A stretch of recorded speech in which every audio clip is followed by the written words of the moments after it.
Firstly, let me introduce myself. I'm Molly de Camp, Operations Consultant for CSS Switching here at RECO, and I'll be facilitating today's session. Firstly, let me take you through some housekeeping. Please keep your cameras and microphones switched off. We're very much appreciated during the event, as we will be recording today's session and we'll be sharing it on the website. This is for the benefit of any colleagues that couldn't join us today, and also so that you can share it with anyone you may find useful. We really encourage you to ask questions as we go through our speaker presentations, so please use the Q&A function. There's no need to wait until the end of the section, as we'll keep a track of the questions as they come through. Finally, if you could please keep questions relevant to today's webinar. Thank you. So the purpose for today will be to provide an update on the major switch incident, which was published on the 29th of January. Today's webinar serves as a key platform for our engagement with you on the review, highlighting to you the wide range of inputs provided by impacted stakeholders, our detailed analysis that we completed, lessons learnt findings, and finally the recommendations for improvements.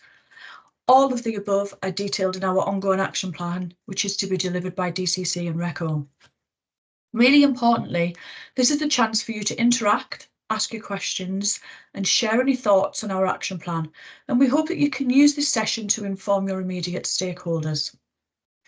Whether you've had a chance to look at the document or not, please don't worry. In today's session, we'll take you through its key components. So, who are our speakers today? I'm joined today by Claire Hemmings, Operations Consultant CSS Switching, Anton Moden, Performance Assurance Lead, REC Code Manager, and Jenny Stevenson, who will help facilitate the Q&A and polls throughout, our Marketing and Communications Manager. As you can see, there's a poll on the screen now. And that's our speakers for today. I'll now tell you what you can expect. The format for today's webinar has been purposely aligned to the key sections of the incident review and our focus areas during that period. I will take you through a recap of the incident, the objective of the review, the methodology that we used during the review. Anton will then take you through the technical solution, the headlines being preventing missing messages, detecting missing messages, and the technical response. He will then finish with an overview of the confidence in managing technical incidents. We'll then move on to Claire, who will take you through communication and stakeholder engagement throughout the review, which focuses on communicating with the right people, communicating the right message, and communicating at the right time. Claire will then move on to impacts, where we'll focus on impact on consumers, impacts on energy businesses, and impacts to licenses and code. She will then finish off talking you through a high-level overview of our P1 action plan and its key deliverables. I will round up today's session with confirming of next steps, and we'll then move on to the Q&A, which will be the last session for today.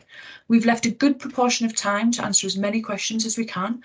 Those questions that we may time out on, we will write up all questions, we'll share them along with all registered attendees, and we'll add them to our website. I'll now talk you through a little bit of the background and the incident timeline. So as some of you may be aware, but for those that don't, on the 6th of July 2023, a major switching incident occurred within the CSS switching service. Major switching incidents of this nature have an agreed resolution time of 4 hours. DCC reported that this took 1,605 hours. The switching data that was due to complete processing that day was not in the right place at the right time, and therefore could not be moved to gate closure at the end of that day. It had an initial impact on 200,756 switches. During our review, we talked to many impacted parties across multiple organisations. We gathered and collated feedback. We also did a digital online survey, which was shared with supplier parties. We completed face-to-face and online direct sessions. Following this, we collected circa 300 items of feedback and findings. We then analysed and categorised these into 3 core themes. These themes you will hear throughout the webinar today. We completed a review of the findings against the REC requirements. We then reviewed current policies and procedures, both for RECO and DCC. We completed an assessment of performance, again for RECO and DCC, throughout the review. These sessions and the analysis provided supported us being able to draft the review paper, which was again published earlier this year. The next slide, you will hear from our colleagues how the detailed review was conducted, focusing on the key themes. Again, the themes will become familiar throughout the webinar: the technical issues and solution, communication from DCC and the REC throughout the incident, and impacts on businesses, industry parties, wider switching systems, and of course, the end consumer. This approach ensured that we made the right recommendations aligned to our key priorities. These priorities are the preventative actions, enhanced detection, and of course, improved management. I'll now hand you over to Claire, who will go through the communications. Hi, I'm Claire and I work alongside Molly and Anton. We know the ramifications to multiple organisations and their end consumers were significant and serious. Understanding the issue, impacts and implications is fundamental to ensuring the right improvements are made to prevent or better face into any future incident. We'd like to extend our thanks to all those who took time to share their insights on impacts experienced as a result of this incident, and our report sends out the full details. End consumer impacts. Our industry requires parties to have a consumer focus, and this retail objective is embedded in our code to ensure parties' actions do not have a negative impact on consumers. Sadly, a major incident is not, if not resolved promptly, introduces the likelihood of end consumer detriment. And whilst all switches eventually processed, end consumers were impacted by this incident while they awaited a fix. Feedback from various sources confirmed consumer confusion around whether their agreed switch had proceeded, who they should contact about issues they were experiencing, what they should do. In some instances, where unable to top up, there was a need for suppliers to send someone out to visit and help. Others have been experiencing billing issues or issues with readings. And overall, they were left effectively in limbo, blocked from making any change until their switch was processed. And for those non-domestic customers coming to the end of their contract, there was very suddenly a limited choice through market brokers and TPIs, potentially where supplier confusion seemed to stall the offer of competitive products. For one domestic customer in particular, their planned connection was indefinitely delayed, leading to the network having to take the extraordinary action of cancelling and reassigning the meter point and new identifier to kickstart the process again. As we outline later, at times the information communicated to parties did not provide the insight they were looking for. So our key recommendations to enable informed, proactive support are around ensuring accurate information is provided on who is impacted and the potential implications, and the inclusion, importantly, of more consumer-friendly communications. These consumer impacts go hand in hand with those experienced by energy businesses, and the sad recognition for some the ripple effect will continue this year. When assessing any proposed fix to help resolve any incident, we firmly believe there is a responsibility to consider the cost and impact beyond REC-defined switching data, process and systems, and agree with many respondents that seeking a solution purely to solve REC switching systems can have an unnecessary adverse impact on the wider switching landscape and downstream processes. At times during the incident, there was a perceived limited understanding of the wider implications articulated, and uncertainty what to do, when to act, and the right route for appropriate decision making, both in those seeking to resolve the issues and those impacted by it. Suppliers felt hampered and ill-informed, affecting what they could do to help their end consumers. The incident duration and the quality of the information available resulted in extra time and cost to support. This too was also and other impacted stakeholders confirmed the same: SDSPs, central inquiry services, shippers, transporters and distributors. Also needed to deploy additional resource for solution assessment, data verification and preparations to carry out activity to resolve. Within our recommendations, We believe more effective assistance might stem from a clarification of the broader REC switching requirements for assessment and communication of incident impacts and implications in the context of the wider switching landscape, with improvements to articulate these. Work might be assisted by engaging with other key bodies, and we need to provide appropriate provision of guidance so that when engaging with these other bodies, they can all consider the right things in relation to this incident. Much of our feedback confirmed that once determined, the resolution was successful, but many felt their preparation to support a fix would have benefited with the sight of a clear action plan. We agree with this, and it's one of our key recommendations. Additionally, noticing the widestream downstream impacts experienced, under the REC cross-code group, we will seek consideration of any proactive code changes that we can identify, which might better assist industry to fix consequential issues more effectively, as mentioned by some during the SOIF meetings as the incident progressed. The impacts were serious enough, however. It's acknowledged that the overall impact was limited by both the current switches and the time of year. Let me pass you to my colleague, Anton.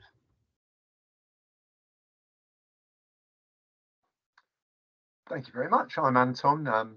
Hopefully a few of you have seen me before on similar calls such as this. I wanted to cover the technical review, and all of this is based on the contents that's in the PDF on the RECO website. But I just wanted to cover the highlights in 4 areas. 1, preventing missing messages. The second, detecting such missing messages. Third, the response to this specific incident. And then a general theme about confidence in managing technical incidents. So just thinking chronologically, it's really important that this service, wherever possible, prevents messages being missed. And I think it's quite important that we are clear to you on what happened. At a high level, what happened was that geo-replication following a business continuity and disaster recovery test caused a failing in the underlying technology infrastructure that the CSS is built upon. This resulted in excessive demand on a specific technology component called a load balancer. And therefore, this additional capacity meant that it couldn't handle all the messages that it was dealing with. I think that this indicates a real need to monitor the health of all of the components in the live estate, particularly after an important event. And the BCDR event would be an important event, but particularly after events such as changes in the market or changes in the market systems. There are a number of other recommendations we have in our report. However, I think that's the most key in relation to preventing these missing messages. If messages are missed, it's also essential that we can detect that that has happened and that we can identify quickly and correct the issue. Now, gate closure was the part of the process where this was first identified. Gate closure on a typical day runs beyond 20 minutes. Some days, due to weekend load, it might be much shorter than that. But gate closure was completed in 53 seconds, which is remarkable in how unusual it would be. DCC quickly identified this and did know that there was an issue. However, they weren't able to rapidly identify which of those messages were affected.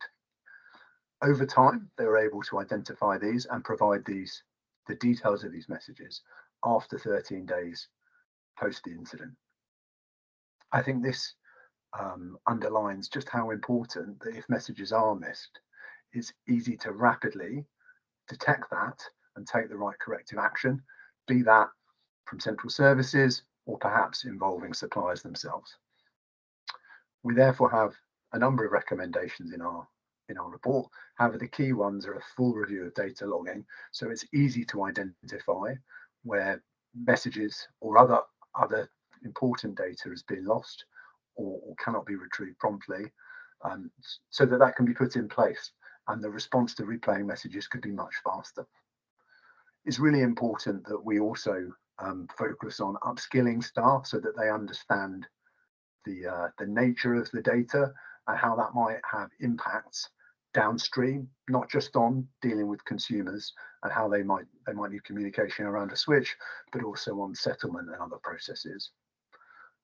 An important thing as well would be a mechanism to confirm that gate closure has completed, so that organisations who, you know, might see 53 seconds worth of transactions and then a wait can know that that wait is either because all of the messages have been sent and received, or if something else is happening there. If we move on to the next slide. The technical response was from the point of detecting that this was an issue moving through to resolution. One of the most notable things that we call out in our report was that there was a delay in sharing the root cause of this issue. I think that led to some significant concern that, for example, it could happen again, or that the appropriate actions weren't being taken in order to resolve the issue. Actually, I think one of the key things that in hindsight could have been done better would be sharing that, building some confidence in the resolution plan earlier. And actually, we will be building into the REC some requirements to share root cause information earlier. There were also challenges with the switching operator understanding the downstream impact of some of the proposals they had to resolve this. So there were two options presented, although one created significantly more impacts downstream, and a third that was proposed by suppliers that could have rapidly dealt with a significant proportion of this. I think building that understanding of what this data means and how it impacts others will help better decision making around any future issues. To be fair to DCC, they did not always have the information in the system to be able to prioritize this. And when they did start to execute a recovery strategy, it was very successful. We're aware that organizations are still managing the fallout of this. And actually, my biggest takeaway of all, and maybe it's a personal one more than anything else, is that this had beyond a technical impact on the industry. I know many of you will have had to down tools and stop doing planned work, often technology work, to deal with this incident, to join calls, to make IT plans, to free up resources, to communicate with your customers. I know, because I know many of you, that this has had a significant impact on you, and that when needed, you rallied round to fix this. I want to offer a personal thank you to all of those who worked on this response, particularly those outside of the central services, because we genuinely couldn't have done this without so much effort, particularly in the supplier and DNO and transporter community. I particularly want to call out those organisations who offered up testing capability. I think this is going above and beyond, and you really helped out your organisation, but other organisations as well. And I think sharing that personal thank you is really important to me.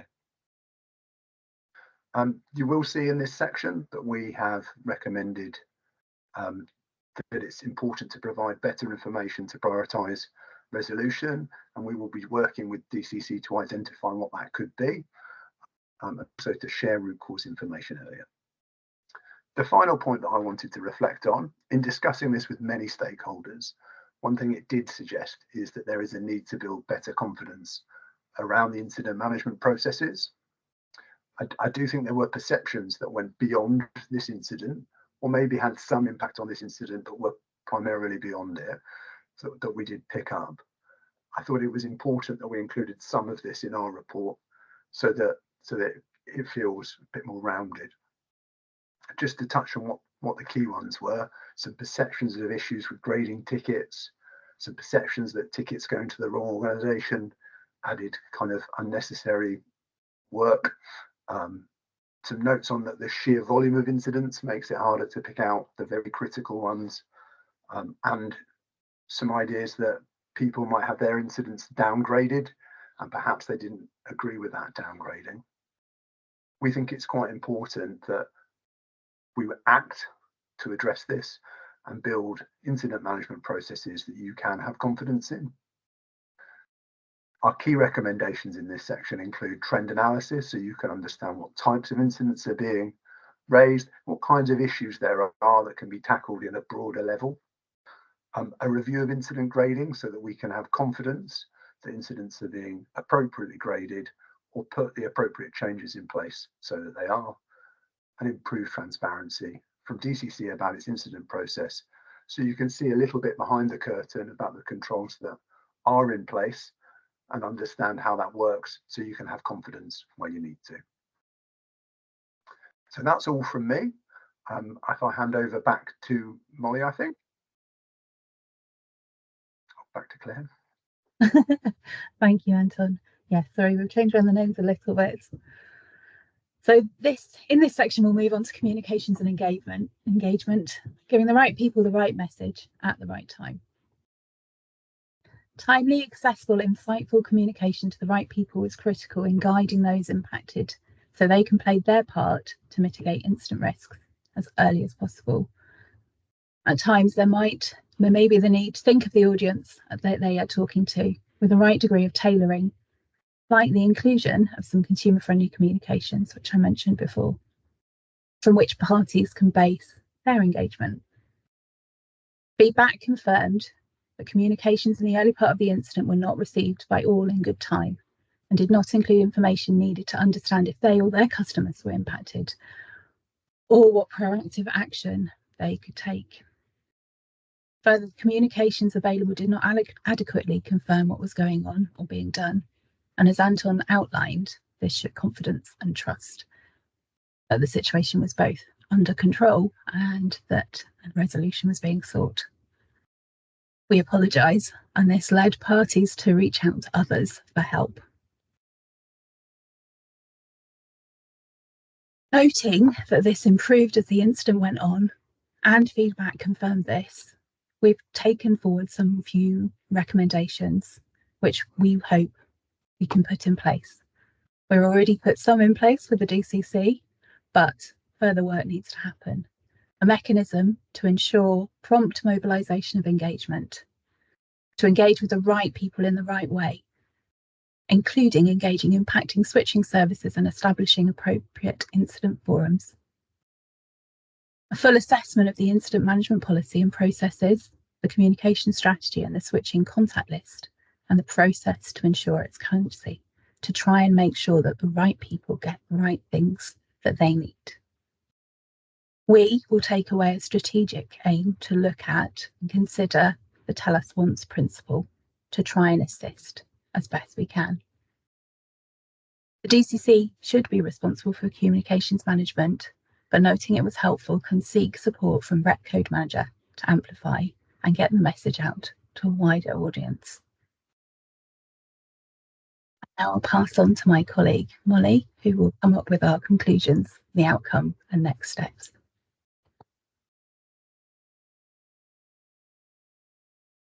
Thank you, Claire. So our findings, conclusions and recommendations have already been shared with the DCC, the REC Board and the REC Performance Assurance Board.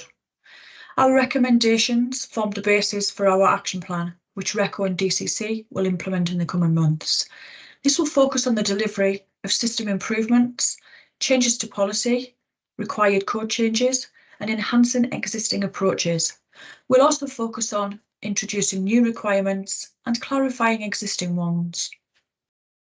The Code Manager will track the progress through to completion, which will ensure independent oversight and assurance for parties. Thank you. We've now concluded the main speaker presentations for today.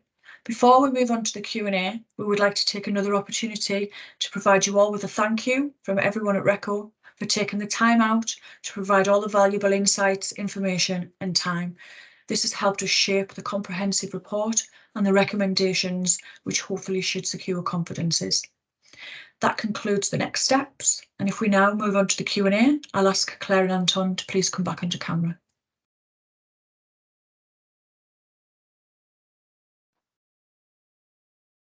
Hi, I'm Jenny Stevenson. I'm the Marketing and Communications Manager, and I'm just going to moderate some of the questions here. We had a few that came through as people were signing up to the webinar, so I'll go through those first. We have one in the Q&A at the moment. If you'd like to ask any more, please feel free to drop them in, and we will try and answer them as best we can. So yeah, the first question for Anton. Would DCC business continuity plans have any role to play in any such or similar future incident? So the first thing to say on that is the DCC's BCDR plans have not impacted any other incidents. We did consider this in detail in our review and discussions. There are actions specifically in relation to this. If you look at the exec summary, there's a table of actions, and T02 is the key one. And this relates to a post-conclusion monitoring phase for key events. I think they include the BCDR, as well as if there was another major switching incident, to make sure that there's appropriate monitoring in place of the infrastructure to flag up investigation if it might be required. The other element of this, I think, is a little implied in the question, was considering lessons from this on the scheduling of the BCDR event. DCC received clear feedback from parties on that, and they've considered it in their lessons learned review. And we anticipate they'll be taking this into account as they plan future testing. It is important that these services, particularly disaster recovery, is tested from a technical and a kind of people and know-how and familiarity point of view. Thanks, Anton. The second question was, how do DCC periodically test their organisational capability to recover from such incidents? So in terms of BCDR, the plan is an annual testing approach, but actually I think the key thing is learning from incidents such as this. So within our action log, T1, T6 and T12 are all actions that are about developing capabilities based on some of these learnings and identified gaps.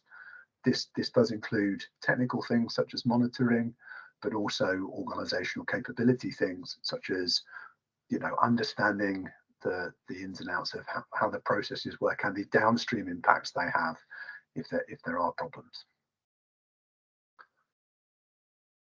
Okay, and a further question, having not fully read the full document, have the DCC identified the reasons why it took 13 days to complete its data analysis when the resolution time for a P1 is 4 hours? So we've identified two key things that directly address this. I do think at the heart of Stu's question is really the reflection that it wasn't the fact that the messages were missed that was the big problem. It was the fact that this wasn't able to be corrected rapidly. So we have two actions, T4 and T5 in that regard. The first is about end-to-end data logging, as organizations have brought up. Being able to identify the missing messages and then have a replay strategy is the key thing that would have stopped this being such a prolonged and challenging incident. So we have a full review of data loggings required so that if an incident does happen, people can say, oh, right, we can quickly query that log, understand what the affected issues are, communicate them to the affected organizations, or perhaps just replay the messages. The second one is in relation to a specific process called gate closure. I'm sure many of you are familiar with gate closure, but the nub of gate closure is synchronizing across many services. So the CSS makes changes because it's the record of switches, and those then need to flow out into different organizations, sometimes market participants such as suppliers, but also inquiry services, other places, settlement data systems, other places that need to know who's registered with which organization. So this is talking about updating the gate closure process so people can know when they've received all of their messages. Now, this will require some careful thought. There's more than one way to do this. However, progressing that and the necessary rep code changes are really important. Great, thank you. We haven't had any more questions through. However, I'm going to launch a poll that basically just asks you how useful you found the webinar, and then if you have any ideas or things you would like to see in the future. And we'd really appreciate it if you answered that. You can ask us more questions, of course. We will still be monitoring the Q&A, and if there's anything we don't answer now during the webinar, we will be in touch in the future. But I will pass back to Molly. So we'd just like to say thank you very much for your time today and taking the time out to listen to our webinar. And thank you again for your time during the review. That's the end of today's session. We hope you found it useful. Thank you very much for attending.